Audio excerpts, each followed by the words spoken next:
I know, I said I would never do another subwoofer review on this channel because no one watches them. But when SVS announced their new flagship subwoofers, the 17 Ultras at CEDIA, I just couldn't resist.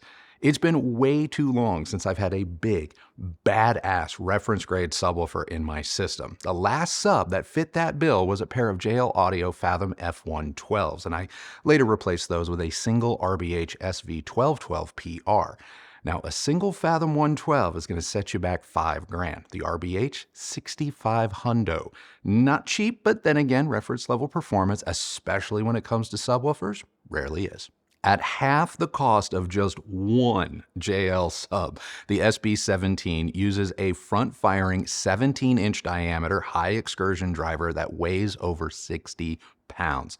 Add in the 54-pound motor inside a beefy 20 by 21-inch MDF cabinet, and it's no wonder this sub weighs 124 pounds. And I haven't even gotten to the sub's internal dual mono Class D amplifier that produces 2,800 watts of continuous power with a peak capacity of more than 6,000 watts.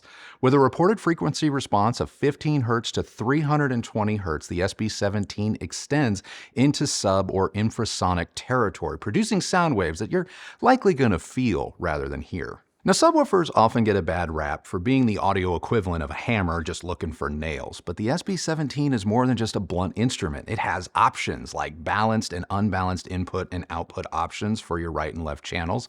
There's also an LFE input shared with the sub's right line level input.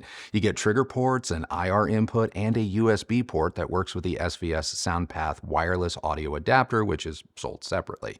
Throw in a small display and a few manual controls, and you will have the back panel of the SB17 all summed up. While you can connect and interact with the sub manually, the SB17 can be set up, controlled, and even EQ'd using its internal DSP inside the SVS app. The app works with iOS, Android, and Amazon Fire devices to easily control basic functions like volume, phase, and crossover.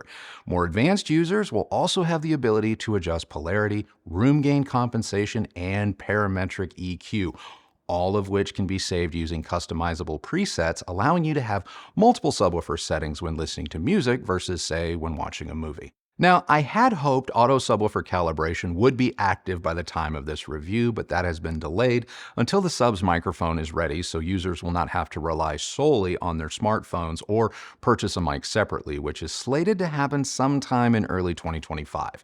According to SVS, once that update is live, you'll be able to calibrate the SB17 to your room for best performance at your primary listening position.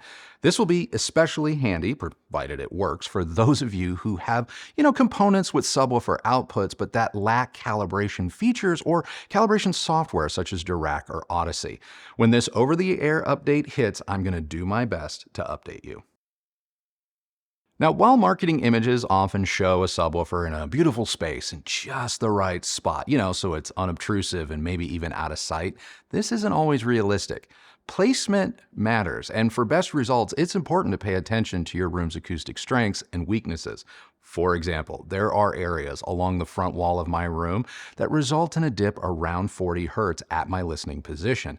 And these areas include the front corners of my room, two areas where you're often going to see subwoofers placed in hi-fi and home theater imagery. Hell, I'm guilty of it too, because it's easier to photograph a sub next to a speaker than it is in a corner or in the middle of the room where it may have sounded its best. It doesn't matter what sub that I have in-house. If I place that sub in either of my front corners, I will have trouble hearing it. And if I didn't understand my room's acoustics, this could lead me to give you the wrong impression. Conversely, if I place a subwoofer along the left wall of my room and start to inch it back towards the left corner, the sensation of bass in my room multiplies the closer to the corner I get. But if I place the sub in the right rear corner, I don't hear much. The point is, before you hit play and call all your friends over so you can experience the brown note together, make sure you have your sub placed in the right spot. Otherwise, you may never hear the performance you've paid for. If you're new to subwoofers, please don't stress. I made a video on proper subwoofer placement, which I'll link below. Now, SVS makes some pretty bold claims about the SB17's performance, including the sub's ability to hit 15 Hz plus or minus at reference volumes that hover around 95 dB in open space or quasi-anechoic. Now, since 2024 has had more than its fair share of performance embellishments, especially when it comes to subwoofers and bass output, I wanted to see if I could duplicate SVS's results. Measuring the SB17 in an open-air setting using the ground plane method, which basically takes all reflection points out of the measurements and gives you a clear picture of what the sub is doing, I measured a linear frequency response that tracked in relative alignment with SVS's reported measurements. The SB17 hit 20 Hz around 92 dB, which is within the plus or minus range, and it hit 15 Hz at 86 dB. In truth, at a reference volume of 95 dB, the SB17 was the epitome of linear from 20 Hz to 200 Hz, which is impressive. I replicated these results at 75, 85, and even 100 dB without incident. When I moved the SB17 into position and measured its performance at my listening position using Dirac, its output capability grew stronger, hitting 20 Hz in room at 10 decibels over the reference volume. As impressive as the SVS is, this sub may seem like overkill, especially if your speakers have superlative bass on their own. Speakers like our SVS Titans don't always call for or need a subwoofer, even when watching movies at commercial cinema levels. In room, our Titans easily hit 25-ish Hertz at reference volumes, which is lower than most subs will even play, and low enough that you hear and feel ultra-low bass notes, especially when it comes to movies. But no sooner do I say that, now that I've experienced the SB17 and Titan combo, I'm not sure I'll ever go back. True, the SB17 only marginally extends my speaker's reach on paper, but in the real world, where I can place the sub in an area of our room that allows it to play to its strengths, the combined SB17 and Titan performance is something to behold. While our Titans may hit 25 Hz when performing at their peak, the SB17 hits that same benchmark as easily as I breathe, and you can immediately hear and feel the difference. The SB17, though, it's not a one-trick pony. For such a massive sub, it's not all boom and doom. It definitely has the ability to be subtle. Don't get me wrong, the SB17 delivers a thrill a minute and can easily deliver a punch to the chest, but I cannot stress how much of its actual performance you're likely to take for granted. When listening to music, any music, be it stereo or Atmos, the presence of the SB17 in our system is apparent. And not just because bass notes are louder and more dimensional. The entire scale of what you're listening to improves. As I've already mentioned, the Titans are easily capable of producing large-scale sound and dynamics. It only takes toggling the SB17 on and off to notice a clear shift, though, in their overall scale. Even when listening to pedestrian acoustic or jazz tracks like You Don't Know Me by Amadeo Arellano or the Branches EP by Luna, the SVS helps give music that true-to-life dimension with ease. Play something more challenging and the difference is night and day. The kick drum at the bridge of the noose sounded real in every sense of the word, including in-room impact and scale, and I didn't even have to crank things up to 11 in order to experience it. Now that doesn't mean that you can't push the sub harder.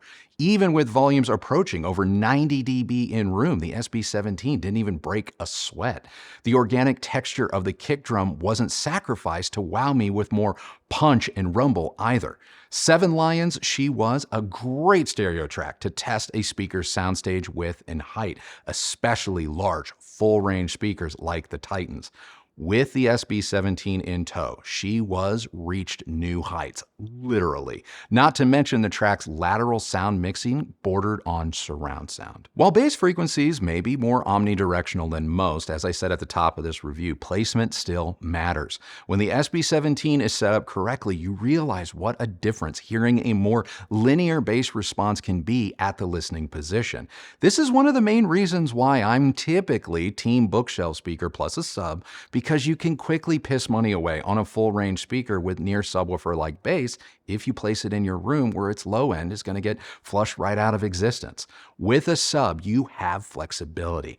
Being able to place your bookshelf speakers and the sub where they each will sound their best can pay huge dividends. You end up with essentially 3 speakers working together and playing to their strengths rather than 2 speakers just trying to do what they can while battling placement or acoustic issues.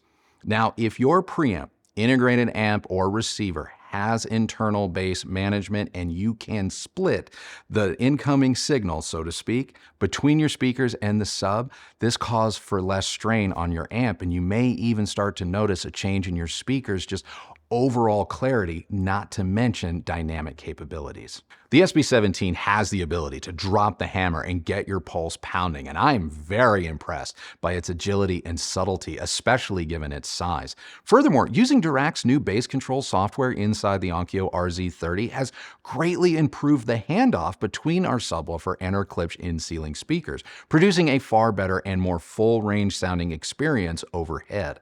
For example, in Fury's Battle at the Treeline scene, the rounds firing from the barrel of the Fury tank, they don't lose an ounce of their scale or weight as they travel front to back and now overhead with the SB17 installed versus without. While enthusiasts in the hi-fi and home theater space, they're all focused on upgrading components like DACs or streamers, for better sound, I'd honestly recommend considering the addition of a subwoofer first. This more practical approach of focusing on the proper placement and setup of a sub can lead to a significant enhancement in your audio experience. The before and after results are just going to be more impactful than any op amp or DAC chip change. But before you grab your credit card and hit buy now, there are some things to keep in mind when it comes to the SB17. First, it's huge. True, it can sound small, agile, musical, but you need to be prepared to give it a sizable footprint in your room. Even in our large room, I have to say I'm not the biggest fan of it always being, right there, lurking over my shoulder. So I may experiment with some of SVS's smaller subs that rest just below the SB17 to see if they fit the bill. Nevertheless, if you have the space, go for it. But if you don't force it.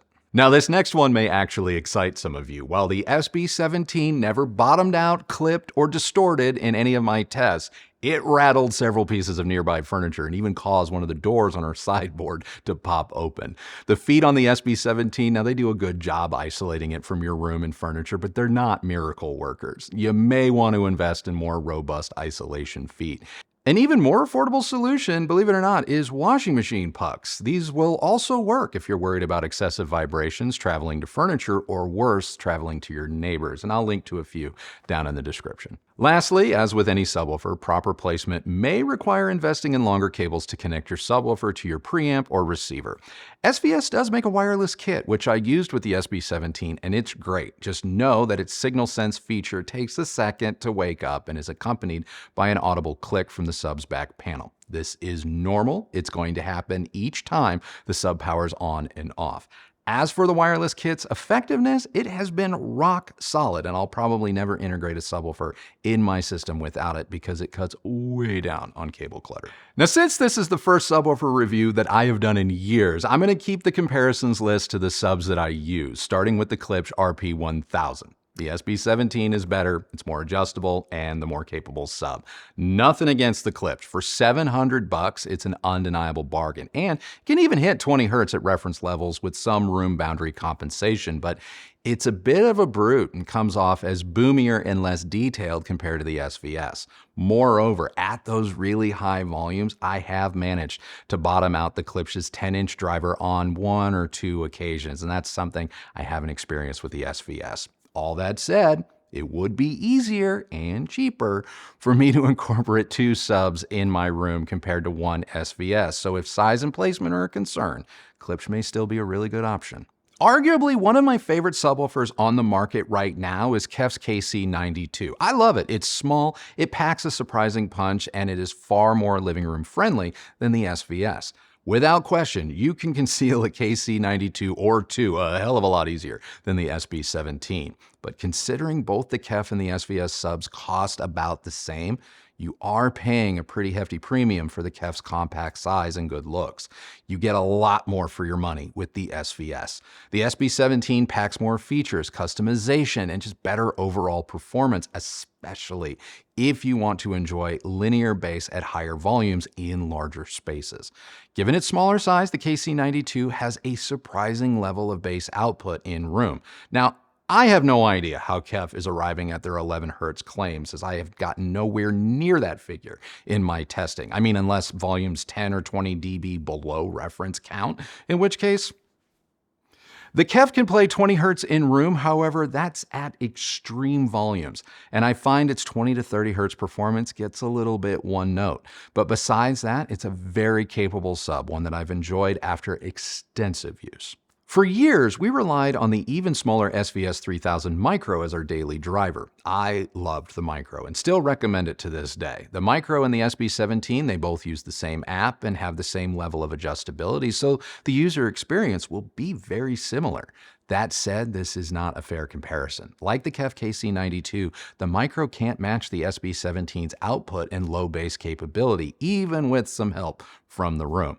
But for well under $1,000, the 3000 Micro still gets a recommendation because for the majority of you who have space constraints or a more limited budget, the Micro is still likely more than enough.